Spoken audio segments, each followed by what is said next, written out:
Em nome do Pai, do Filho e do Espírito Santo. Amém. Bom dia!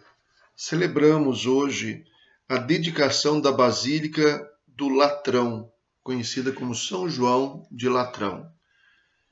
Considerada mãe e cabeça de todas as igrejas, a Basílica de São João do Latrão foi a primeira igreja construída em Roma por Constantino. É a catedral do bispo de Roma, o Papa.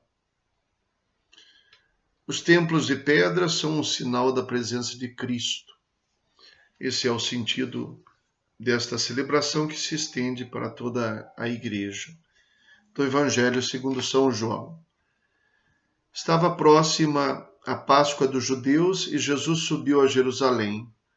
No templo, encontrou os vendedores de bois, ovelhas e pombas e os cambistas que estavam aí sentados.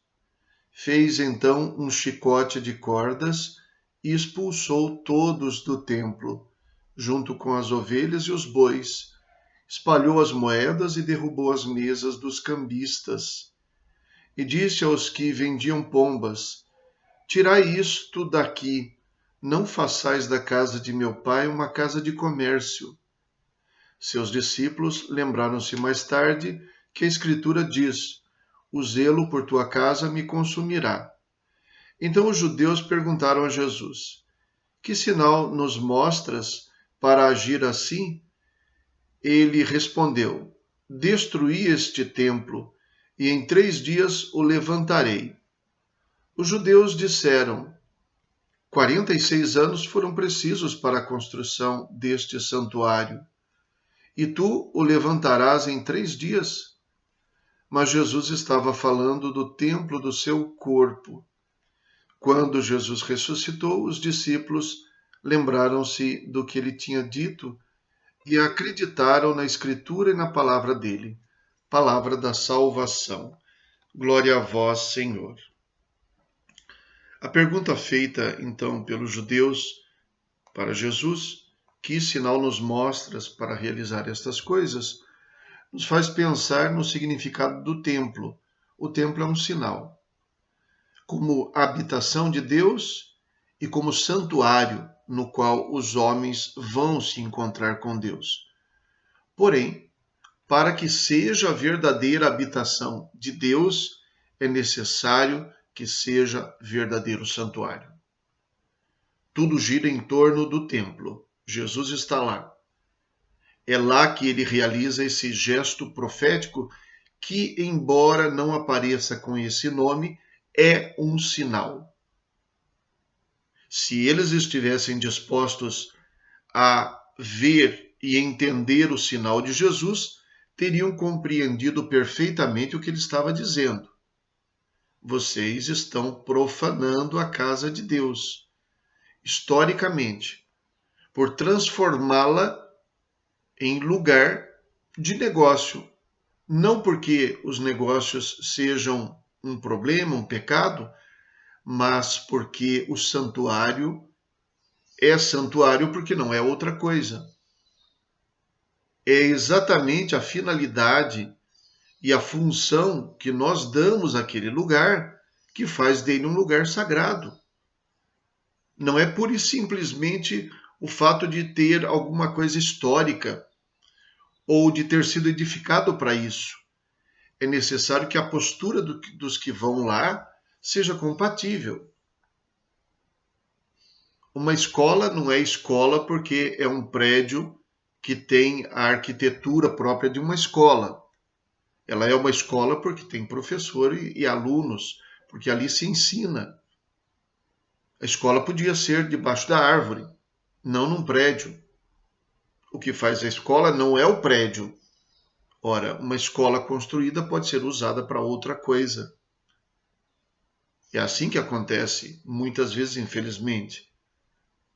Então, o desvio da finalidade, e normalmente em função dos interesses humanos, sejam comerciais, sejam de vaidade ou de outra coisa qualquer, seja, quem sabe, até para utilizar como um meio de se tranquilizar a consciência diante daquilo que se faz, é tanto quanto a nossa postura.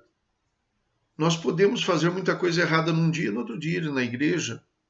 O que significa essa nossa ida à igreja? Então é preciso que o templo seja templo para nós. Já no tempo de Jesus, nem todos procuravam o templo de Jerusalém. Os samaritanos, por diversos problemas históricos, não frequentavam o templo. Adoravam a Deus num templo construído no Monte Garizim, que ficava na região da Samaria. E isso era um problema entre eles, entre os judeus, os da Judéia e os da Samaria. Os essênios, que eram um grupo político e religioso, caracterizado por ascetas que se retiravam da cidade porque achavam que estava tudo corrompido e no deserto construíam comunidades que aguardavam a vinda do Messias para que ele viesse restaurar, consagrar novamente aquilo que estava já profanado. Eles não frequentavam o templo, consideravam o templo como um lugar profanado, abandonado por Deus, por causa da ação dos homens. E aqui Jesus, embora não desmereça o lugar, não diga que o templo não vale mais, ele denuncia que o templo precisa voltar a ser lugar sagrado. E para falar dos sinais, ele fala do seu corpo, da sua ressurreição. Isso abre para nós, é claro, uma perspectiva de espiritualidade em torno do nosso corpo, que deve ser templo de Deus, deve ser habitação de Deus. Fizemos uma casa para Deus, mas Deus precisa querer morar lá. Para que Ele more lá, é preciso que nós vamos ao templo para encontrá-lo, buscando de coração sincero, não buscando outras coisas, não realizando outras coisas lá. Nesta celebração, nós recordamos este gesto da construção da primeira igreja. É uma celebração muito interessante. É lógico que Deus não está preso nos muros da igreja, como não estava preso nos muros do templo, mas era uma verdadeira questão de identidade, a existência do templo, de um lugar construído para Deus, assim como é também para nós. Tão importante que nós tenhamos um lugar para nos encontrar com Deus. Mas é preciso que nós amemos, preservemos e cultivemos este lugar de Deus como aquilo que nós queremos que ele seja, verdadeira habitação de Deus. Rezemos. Ó Deus, que edificais o vosso templo eterno com pedras vivas e escolhidas, difundi na vossa igreja o Espírito que lhe destes, para que o vosso povo cresça sempre mais, construindo a Jerusalém celeste. Por nosso Senhor Jesus Cristo, vosso Filho, na unidade do Espírito Santo. Amém. O Senhor esteja convosco, Ele está no meio de nós. Abençoe-vos Deus Todo-Poderoso, Pai, Filho e Espírito Santo. Amém. Bom dia, fiquem com Deus.